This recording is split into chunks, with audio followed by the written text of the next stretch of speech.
Hi everyone, welcome back to Strategic to Me. Thank you for the 2,000 subscribers that have subscribed to my channel. I really appreciate you. You are the MVP. Okay, so let's get started in today's video. Now, I was in the marketing space and I did work with clients in the social media marketing space, and I'm going to address some of the questions. And of course, the title says these are the type of customers to avoid, but I do have some suggestions when dealing with such customers. So if this is the type of video that you like, then click that subscribe, tap the like, and get your pen out and write down the notes. Okay, you're going to need this.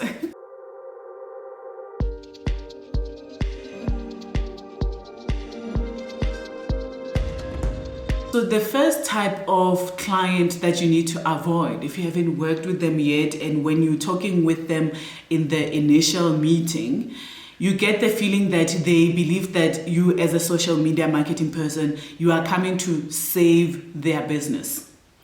These clients are going to expect miracles from you, So their business is struggling, they're struggling to get sales, and they're thinking, oh, if we can get somebody to just come and post and post and post, then we will get all these calls coming through and, our business is just gonna do better. That is not a good client to work with, because they are under so much pressure. They're going to expect miracles from you within the first month, whereas marketing is a long-term thing. Social media marketing is not different from other forms of marketing. It's not something that you do today and tomorrow you wake up and you get clients. And also, social media is supposed to work with other departments. So if they think that you alone are going to solve all the issues that are happening, like for example, if they don't have like a good sales team, that cannot close deals, that do not follow up on leads from social media, and there's no communication when, for example, you get somebody asking questions and there's certain things that you don't know about the company and you ask, and then you have to wait for a long time and things like that, then, you being a social media manager for them is not going to help them, and it might make you look like, what are you doing here, basically. So what you can do for a client like this, if you get the feeling and when you're speaking to them, they are a bit open, you can set up a strategy, a social media marketing strategy for them. So a strategy is going to tell them what you plan on doing and how you plan on measuring what you have to offer, and of course a contract in place. But I think set up a strategy, and also the strategy needs to feed into what they want as a business and what they're focusing on, and also what the resources that they're willing to put into social media marketing. You cannot have a strategy where you say we are going to reach 20,000 people on Instagram or get 20,000 subscribers by the end of the month, but they're not willing to pay for ads, like to put money to back up what they want, because you're not going to be able to reach those numbers with just organic search alone. So know what they want to put in if they're open. So that is my suggestion for working with such customers or such clients. The second type of client, or that is a red flag client, I would say, is a client that does not respect your time. Basically, I'm the client and you are the social media manager. So when I say jump, you must ask how high. That is going to be a difficult client to work with. If they don't respect your time, they expect you to just do things overnight and, okay, do this now, we need to post this now, and all of that. And a lot of companies do that when they have an outside person. Most of the time in companies where I work, I was the person in the company doing the social media marketing. There wasn't that post this now, change this now. This is, there was the whole week. This is what I have done. Okay, next week, let's plan for this week. This week, you're going to do this and this and that. But for some reason, when it's somebody who is hired from outside, companies feel like they need to tell them, post this, post that, post this now. And also another thing, working with clients that don't respect your time. If you have a meeting with the client and they just don't show up, or they show up 2 hours later, or, because I work with clients that I would visit their place, and so we can discuss. I could go there like bi-weekly, or I could go to their offices at the end of the month. This is for clients that are close to you, not the ones that you have to spend a lot of petrol, like 3 hours away, 2 hours drive even. So I would say that clients like that, then you need to have that respect, because they're a professional and you're a professional as well. But I have a solution that you can try and implement. In your contract, you need to state the clear expectations, like really go into detail about time. This is how often we're going to meet. This is when I'm going to send the artwork, the captions and all of that. This is when I expect the feedback, like after how many days. If I don't get feedback, I am going to take it as it's been approved and I'm going to post. You need to state it and be serious and be clear about what they can expect from you and what you expect from them. So if at the end of the month you say, I'm going to submit my proposal or the content plan, and I need 2 days for it to be approved so that I can start with the artwork for approval, because there's a lot of approval that needs to get done for companies. So you need to have that time frame and everybody respecting each other's time. Now there's things that you can use like ClickUp and other softwares that you can use to work with the client so that they can see that this thing has been scheduled and this thing has been approved and all of that. So you need to get a client that is going to be on board, and make sure that in the first meeting you tell them, listen, this is what you can expect and this is what I expect, so that we can work smoothly and you get the results and I get the results that I hope for as well. So set those parameters in your contract and discuss them in your first meeting. Then you also need to have communication when it comes to that. Like, how often are we going to communicate? Are we going to communicate via email, or am I going to call you, or are you going to call me, or are you going to send me WhatsApp? Which one are you comfortable with? And around what time would be suitable for you? What days are best suitable for you where you are not too busy? The third type of client red flag to avoid is a client that wants to negotiate prices from the get-go. Like before they even sign anything, they're trying to say, oh, but this person charges that much, can't you? You are going to struggle. Either you're going to struggle getting your pay, or they're going to make sure that you work for that dollar. So if they're already negotiating prices from the beginning, I don't know.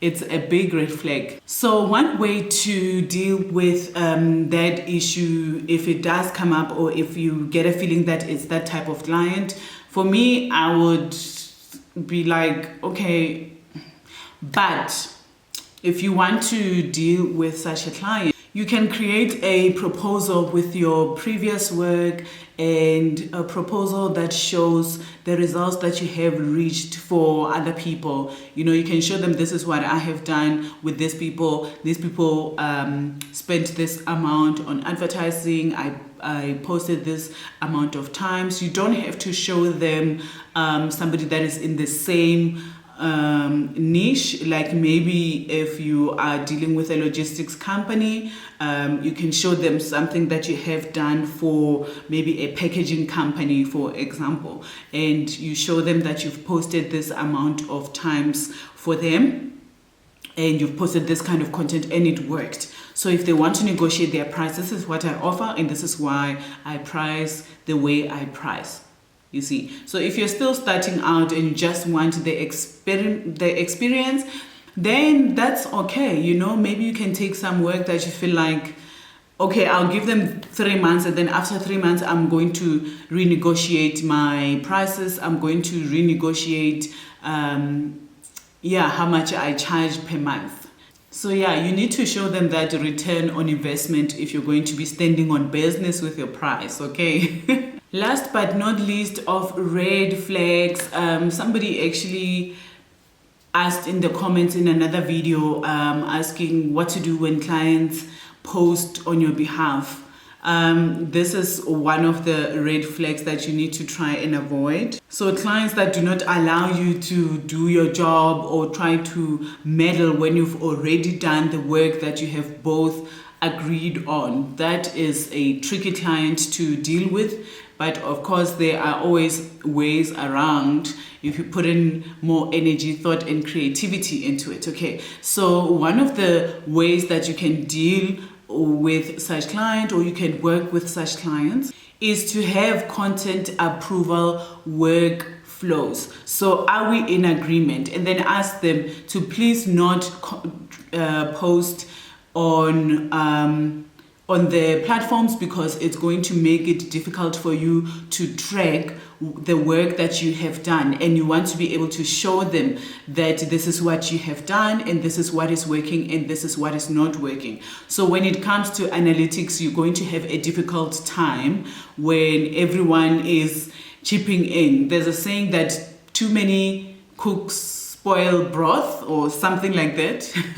But too many cooks in a pot is just never a good thing. Maybe somebody pours the salt, somebody pours more salt, somebody pours more salt, spy, everything is just not going to work. So you need to say, okay, we need to have an agreement and we need to stick to it. And I would say that if they forcing things to get done that way, then I would suggest looking for other clients while you finish working with them, because you do not want to upset the client and you don't want to work in an unhappy manner, because you feel like your work is undermined and your work is not respected. That's why they keep posting while you have posted. So if they're not happy with something, they need to say it in their approval stage, to say, no, we don't like this post, or change that artwork, change this, change that, before you post. So you need to be in agreement and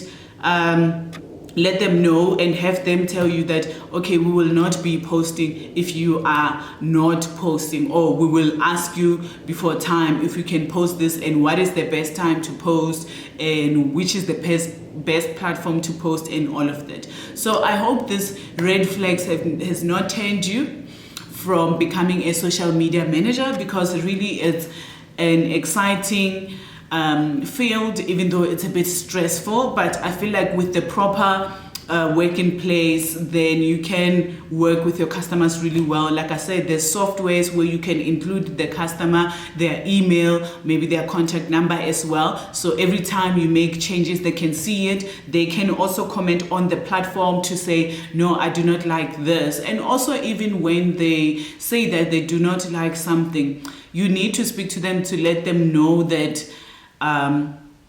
you can change something so many times. You're not going to change one picture 20 times. I would think that the first month is when you are both establishing what is going on. You're trying to understand each other's ideas. And like when I've worked with clients, the friction can be the first couple of weeks, because I'm trying to understand the vision that they have in their mind and what I understand about the vision. So it can be a lot of back and forth in the beginning, but eventually you should be able to understand something and be able to work on your own without too much input. So I hope this video has helped you. Please don't forget to click the like button, subscribe, and ask me any questions if you have in the comments. And I'm going to be making a video about creating a social media marketing strategy or campaigns. So if you're a social media manager, then you need to be subscribed and watch the video. Also, if you have a small business and you want to start marketing online for your business and you want to put things together and have step by step, instead of trying to grab this information here, grab that information there, but actually understand how this works and have a nice workflow. So I'll see you in my next video, and thank you again to those who have subscribed. Have a wonderful day. Keep growing, keep developing, keep shining. Bye.